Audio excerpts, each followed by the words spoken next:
भक्तगणों, आज आपको वाल्मीकि रामायण अरण्य कांड में रावण का साधु वेश में सीता के पास जाकर उनका परिचय पूछना और सीता का आतिथ्य के लिए उसे आमंत्रित करना, यह कथा आज वाल्मीकि रामायण अरण्य कांड में सुनाऊंगा। आप इसको लाइक करें, सब्सक्राइब जरूर करें और इस चैनल को और इस कथा को पूरा सुनिए। सीता के कठोर वचन कहने पर कुपित हुए लक्ष्मण श्री राम से मिलने की विशेष इच्छा रखकर शीघ्र ही वहां से चल दिए। लक्ष्मण के चले जाने पर रावण को मौका मिल गया, अतः वह सन्यासी का वेश धारण करके शीघ्र ही विधेय कुमारी सीता के समीप गया।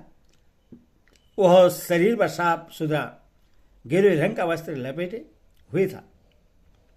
उसके मस्तक पर सीका, हाथ में छाता और पैरों में जूते थे। उसने बाएं कंधे पर डंडा रखकर उसमें कमंडलू लटका रखा था। अत्यंत बलवान रावण उस वन में परिभ्राजक का रूप धारण करके श्री राम लक्ष्मण दोनों बंधुओं से रहित हुई अकेली विधेय कुमारी सीता के पास गया। जैसे सूर्य और चंद्रमा से हीन हुई संध्या के पास महान अंधकार उपस्थित हो, उसी प्रकार वह सीता के निकट गया। तदनंतर जैसे चंद्रमा से रहित हुई रोहिणी पर अत्यंत दारुण ग्रह मंगल या शनिचर की दृष्टि पड़े, उसी प्रकार उस अतिशय क्रूर रावण ने उस भोली भाली यशवनी राजकुमारी की ओर देखा। उस भयंकर पापाचारी को आया देख जनस्थान के वृक्षों ने हिलना बंद कर दिया और हवा का वेग रुक गया। लाल नेत्रों वाले रावण को अपनी ओर दृष्टिपात करते देख तीव्र गति से बहने वाली गोदावरी नदी भय के मारे धीरे धीरे बहने लगी।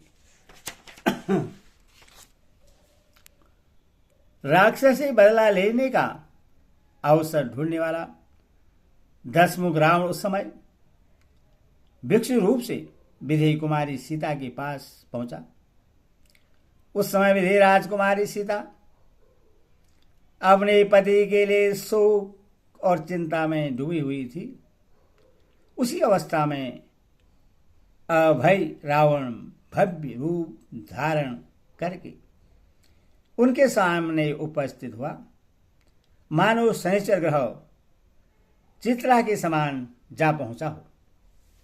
जैसे कुआं तिनकों से ढका हुआ हो, उसी प्रकार भव्य रूप से अपनी अभेयता को छिपाकर रावण सहसा वहां जा पहुंचा और यशवनी राम पत्नी विदेही को देखकर खड़ा हो गया। उस समय रावण वहां खड़ा खड़ा राम पत्नी सीता को देखने लगा। वे बड़ी सुंदरी थी, उनके दांत और होंठ भी सुंदर थे।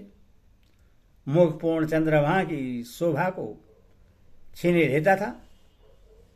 वे पर्णशाला में बैठी हुई शोक से पीड़ित हो आंसू बहा रही थी। वह निशाचर प्रस्थित हो रेशमी पीतांबर से सुशोभित कमल नयनी विधेय कुमारी के सामने गया। उन्हें देखते ही कामदेव के बाणों से घायल हो राक्षस रावण वेद मंत्र का उच्चारण करने लगा और उस एकांत स्थान में विनीत भाव से उनसे कुछ कहने को उद्यत हुआ। त्रिलोक सुंदरी सीता अपने शरीर से कमल से रहित कमलालया लक्ष्मी की भांति शोभा पा रही थी।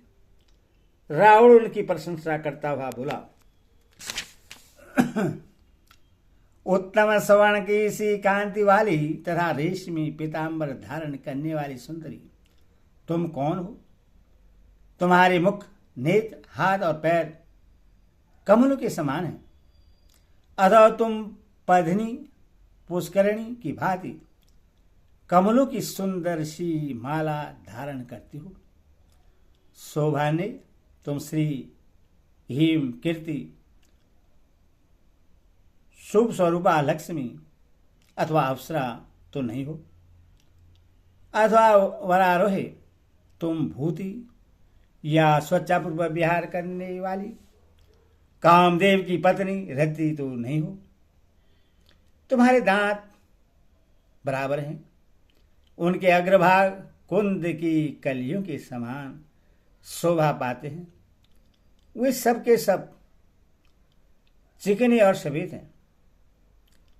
तुम्हारी दोनों आंखें बड़ी बड़ी और निर्मल हैं। उनके दोनों कोए लाल हैं और पुतलियां काली हैं। कटी का अग्रभाग विशाल एवं मार्शल है।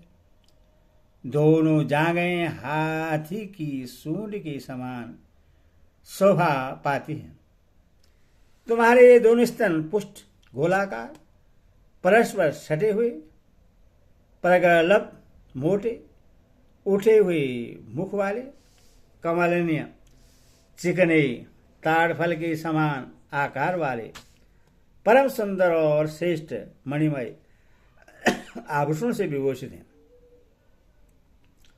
सुंदर मुस्कान रुचिर दंत वाली और मनोहर नेत्र वाली विलासिनी रमणी, तुम अपने रूप सौंदर्य से मेरे मन को वैसे ही हर लेती हो जैसे नदी जल के द्वारा अपने तट का आवरण करती है।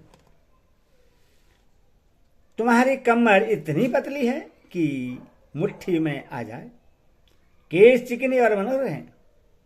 दोनों स्तन एक दूसरे सटे हुए हैं। सुंदरी, देवता गंधर्व यश और किन्नर जाति की स्त्रियों में भी कोई तुम जैसी नहीं है। पृथ्वी पर तो ऐसी रूपवती नारी मैंने आज से पहले कभी देखी ही नहीं थी। कहाँ तो तुम्हारा यह तीनों लोगों में सबसे सुंदर रूप, सुकुमारता और नई अवस्था, और कहाँ इस दुर्गम वन में निवास। ये सब बातें ध्यान में आते ही मेरे मन को मथे डालती हैं। तुम्हारा कल्याण हो, यहां से चली जाओ। तुम यहां रहने के योग्य नहीं हो। यह तो इच्छानुसार रूप धारण करने वाले भयंकर राक्षसों के रहने की जगह है। तुम्हें जो रमणीय राजमहलों, स्मृतिशाली नगरों और सुगंध युक्त उपवनों में निवास करना और विचरना चाहिए, शोभने, वही पुरुष श्रेष्ठ है, वही गंध उत्तम है और वही वस्त्र सुंदर है जो तुम्हारे उपयोग में आए। कजरारे नेत्र वाली सुंदरी, मैं उसी को श्रेष्ठ पति मानता हूं जिससे तुम्हारा सुगत सहयोग प्राप्त हो। पवित्र मुस्कान और सुंदर अंगों वाली देवी, तुम कौन हो? मुझे तुम रुद्रों, मरुद्रों अथवा वसुओं से संबंध रखने वाली देवी जान पड़ती हो। यहां गंधर्व देवता तथा किन्नर नहीं आते जाते हैं। यह राक्षसों का निवास स्थान है, फिर तुम कैसे यहां आ गई? यहां बानर, सिंह, चीते, व्याघ्र, मृग, भेड़िए, रीछ, शेर और कंक, गीत आदि पक्षी रहते हैं। तुम्हें इनसे भय क्यों नहीं हो रहा है? वरान ने इस विशाल वन के भीतर अत्यंत वेगशाली और भयंकर मद गजराजों के बीच अकेली रहती हुई तुम भयभीत कैसे नहीं होती हो? कल्याणमयी देवी, बताओ तुम कौन हो, किसकी हो और कहां से आकर किस कारण इस राक्षस सेवित घोर दंडकारण्य में अकेली विचरण करती हो? वेशभूषा से महात्मा बनकर आए हुए रावण ने जब विदेह कुमारी सीता की इस प्रकार प्रशंसा की, तब ब्राह्मण वेश में वहां पधारे हुए रावण को देखकर मैथिली ने अतिथि सत्कार के लिए उपयोगी सभी सामग्रियों द्वारा उनका पूजन किया। पहले बैठने के लिए आसन दे, पाद पैर धोने के लिए जल निवेदन किया। तदनंतर ऊपर से सौम्य दिखाई देने वाले उस अतिथि को भोजन के लिए निमंत्रण देते हुए कहा, ब्राह्मण भोजन तैयार है, ग्रहण कीजिए। वह ब्राह्मण के वेश में आया था, कमंडलों और गेरा वस्त्र धारण किए हुए था। ब्राह्मण वेश में आए हुए अतिथि की उपेक्षा असंभव थी। उसकी वेशभूषा में ब्राह्मण तत्व निश्चय कराने वाले चिन्ह दिखाई देते थे। अतः उस रूप में आए हुए उस रावण को देखकर मिथिली ने ब्राह्मण के योग्य सत्कार करने के लिए ही उससे निमंत्रित किया। वह बोली, ब्राह्मण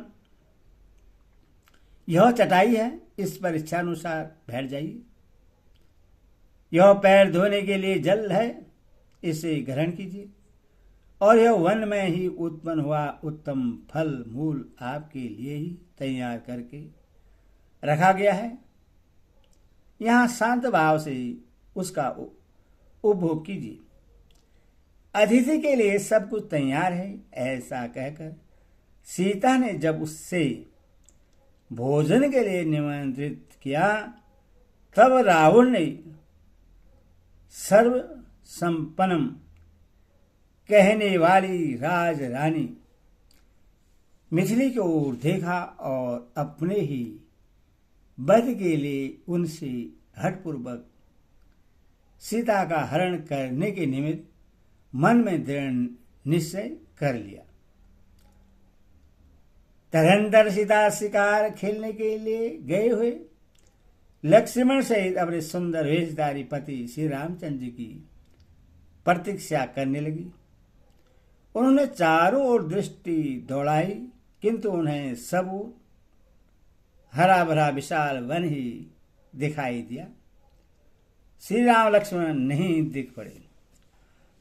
इस प्रकार श्री वाल्मीकि निर्मित आज रामायण आदि काव्य के अरण्य कांड में 46वां सर्ग पूरा हुआ। बोले सियावर रामचंद्र की जय।